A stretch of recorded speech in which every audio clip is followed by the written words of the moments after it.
खासकर पुलिस पटना द्वारा चलाया जा रहा है और ये इस बार 25वीं बार हम लोग इसको कर रहे हैं। और इस बार भी हम लोग 101 मोबाइल लौटा रहे हैं जो 15 लाख से ज़्यादा मूल्य का।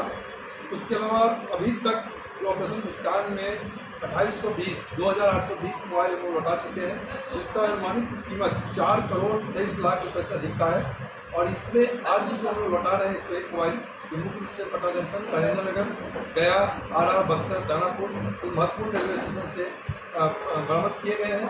और ये वो मोबाइल है जिसमें कि मुख्य रूप से जो यात्री सफ़र के दौरान जिनका मोबाइल खो जाता है और रेल पुलिस पटना द्वारा क्योंकि मोबाइल जो या तो चोरी जाते हैं या खो जाते हैं, उन मोबाइल से देखा गया है कि जो साइबर अपराध धड़ल्ले से हो रहा है, यह एक स्थापित और प्रूवन फैक्ट है। तो उसको देखते हुए हम लोगों ने एक टीम लगाया हुआ है जो डीएसपी लॉ एंड ऑर्डर और डीएसपी मुख्यालय के नेतृत्व में टीम कार्य कर रही है। और इसमें विशेष रूप से हम लोगों ने सभी कुछ अलग किया है इन मोबाइल को बरामद करने के लिए। और इसमें कुछ वैसे मोबाइल हैं जो गुड फेथ में लोग ले जाते हैं और दूसरे राज्य में इस मोबाइल को ले जाते हैं, तो वहाँ से भी कुरियर करके इस मोबाइल को भेजा गया है। तो ये ऑपरेशन मुस्कान के तहत हम लोगों ने ये कार्यक्रम 25वीं बार हम लोग कर रहे हैं। इतना है उससे विभिन्न रेल थाना क्षेत्र से है और मुख्य रूप से जो पटना जंक्शन रेल थाना, गया रेल थाना, दानापुर, राजेंद्र नगर और आरा, बक्सर महत्वपूर्ण रेलवे स्टेशन से ज़्यादा मात्रा में, तो बाकी एक हो करके अन्य रेलवे स्टेशन से भी बरामद किया गया। सबसे ज़्यादा चिंता किसने क्षेत्र में? देखिए, चिंता अभी जो ये मुख्य रूप से खोए हुए मोबाइल जिनको बरामद पुलिस ने किया, चिंताई की जो घटना है वो बीच बीच में होती है, लेकिन हम लोग ये काम करती है और उसको पकड़ते भी हम लोग, उसका डिटेक्शन भी होता है और बरामदगी भी होती है। लेकिन नहीं, अन्य लोगों को मोबाइल मिला है सभी मोबाइल, ये खोए हुए मोबाइल हैं, एक दो होगा जिसमें कि चोरी के मोबाइल बरामद किया जाता है, तो उसको हम लोग बुला के उसको कोर्ट की विधिक प्रक्रिया है उसके बाद हम लोग लौटाने की कार्रवाई करते हैं। जिनके पास की बरामदगी होती है उसको कैसे कन्विंस करते हैं? नहीं, जैसे जो ही मोबाइल से संबंधित फ़ोन जाता है तो जो भी व्यक्ति गुड फेथ में उसको पाते हैं, किसी से खरीदते हैं, तो वो जैसे ही फ़ोन जाता है वैसे ही वो कोऑपरेट करते हैं पुलिस से, बोलते हैं हाँ आपको फलाना जगह मिला था या मैंने वहाँ से ख़रीदा था। तो ये बड़ा ईजी हो जाता है उनसे मोबाइल लेना और वो कुरियर से ही भेज देते हैं, थाना पर आकर उपस्थित होकर प्रेजेंट करते हैं और हम लोग टीम भेजते हैं तो उनको बड़ी आसानी से वो देते हैं। उसमें एक दो केस में जब वो रजिस्ट करते हैं कि मैंने खरीदा है, फिर हम लोग बताते हैं कागज़ दिखाइए और इसका ईमेल में बताइए, संबंधित पर्सन जिससे खरीदे हैं उसका नाम पता बताइए, तो फिर वो स्थापित हो जाता है कि वो उसमें सच्चाई है, फिर वो मोबाइल मिल ही जाता है। लेकिन 1-2% केस में उसका मिसयूज करने की कोशिश की जाती है तो फिर हम लोग विधिवत कांड भी इसमें करते हैं। ये पूरी प्रक्रिया में कितना समय लगता है?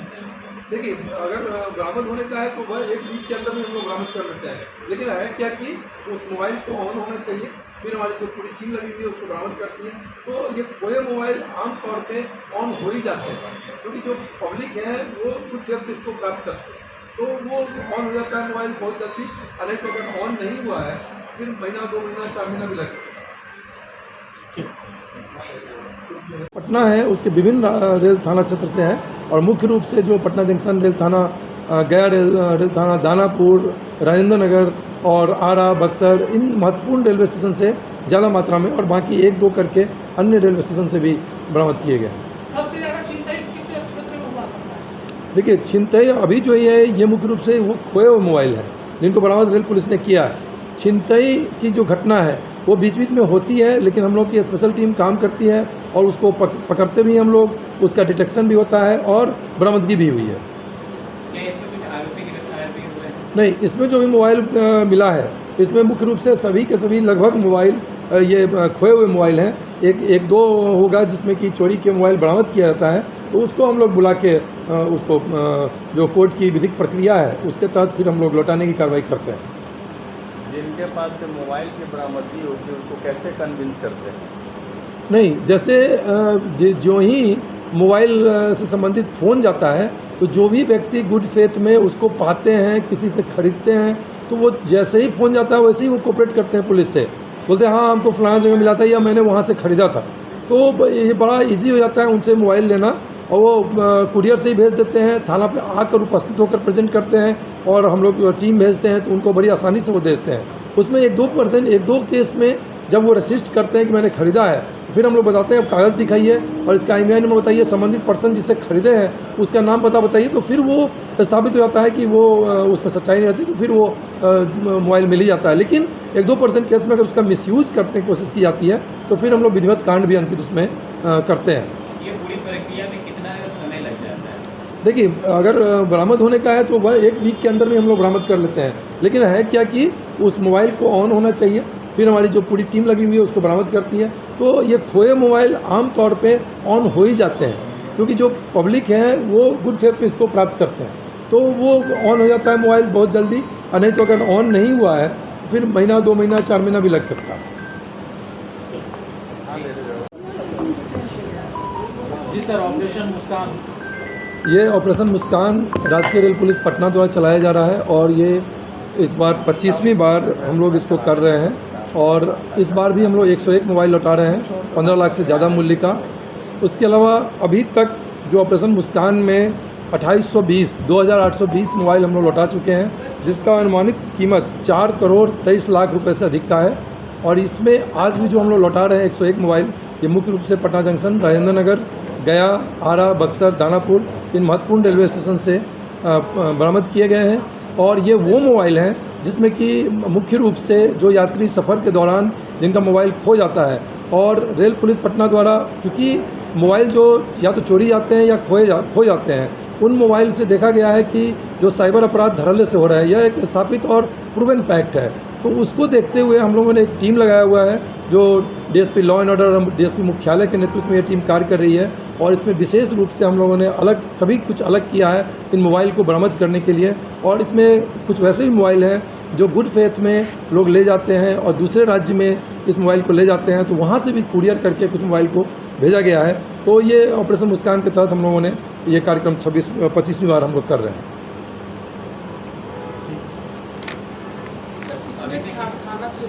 GRP और RPF के सहयोग से ऑपरेशन ग्रीन के तहत एक मोबाइल के जो और ज्वेलरी का जो एक चोर गिरोह महिलाओं का है उसको पकड़ा गया है। और उसमें मुख्य रूप से लक्ष्मी देवी, सोनी देवी, काजल कुमारी और एक और पकड़ी गई है, जिसके बारे में संभावना है कि वो विधि विरुद्ध भी हो सकती है।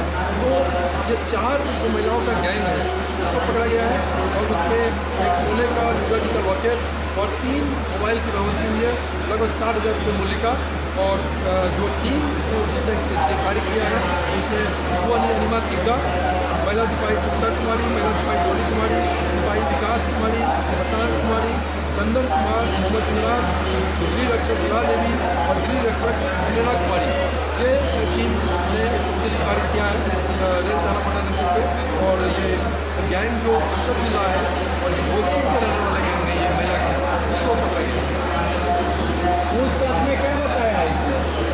पूछताछ में इन्होंने बताया कि ये पटना जंक्शन पे ही इधर उधर यात्रियों का ध्यान भटका कर बच्चों की मदद से, जो उनके पास बच्चे भी हैं, बच्चों की मदद से, गोदी में बच्चे हैं, उनको सामने रखकर यात्रियों का ध्यान भटका कर कुछ मांगने के क्रम में और उसमें ये उनका कभी मोबाइल ले लिया, कभी ज्वेलरी ले लिया, तो ये उस प्रकार ये पूर्व में कर चुके हैं। इस सब की कोई सरगना भी है सर या नहीं? ये सरगना में कोई ऐसा नहीं, लेकिन 4 लोग के साथ चलते हैं, 4 लोग साथ चलते हैं, महिलाएं, इनके साथ बच्चे भी हैं। तो ये एक प्रकार से यात्रियों का ध्यान भटका कर ये उनका ज्वेलरी और मोबाइल चोरी करने का कार्य करते हैं। सब लोकल ही है सर या बाहरी है? भोजपुर के ये 4 भी पकड़े गए अभी, ये सभी के सभी थाना कोइलवर, ग्राम मुसहट, टोली, बबुआ, वार्ड नंबर 14, कोइलवर, भोजपुर की रहने वाली है। कब से कर रहे हैं? उनका अभी इस संबंध में जांच की जा रही है कि ये कब से कर रहे हैं। क्या इनके अपराधी इतिहास अभी नहीं मिला है, लेकिन उस बिंदु पर हम लोग जाँच कर रहे हैं। क्या इनके साथ साथ इनके कुछ और भी सहयोगियों का नाम सामने आने की आशंका है? हाँ, ये बता रही है कुछ, लेकिन उसको सत्यापन किया जा रहा है। रेट का बता रहे हैं जी।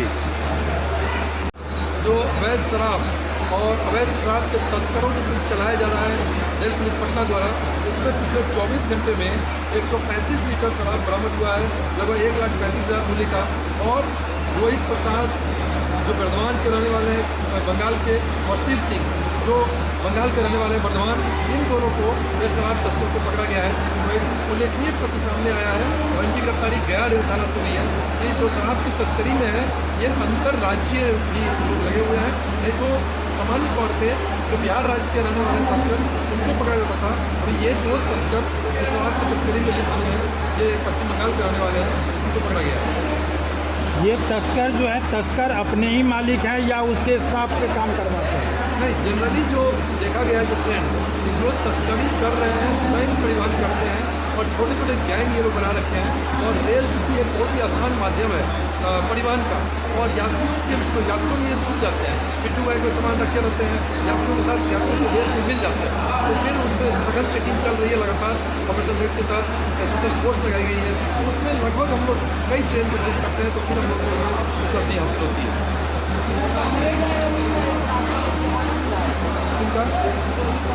लेकिन अभी उस स्थिति पर जांच की जा रही है कि बंगाल के रहने वाले हैं, वर्धमान के, तो उस स्थिति पर हम लोग जाँच कर रहे हैं कि ये क्या आपराधिक इतिहास है। ठीक है सर।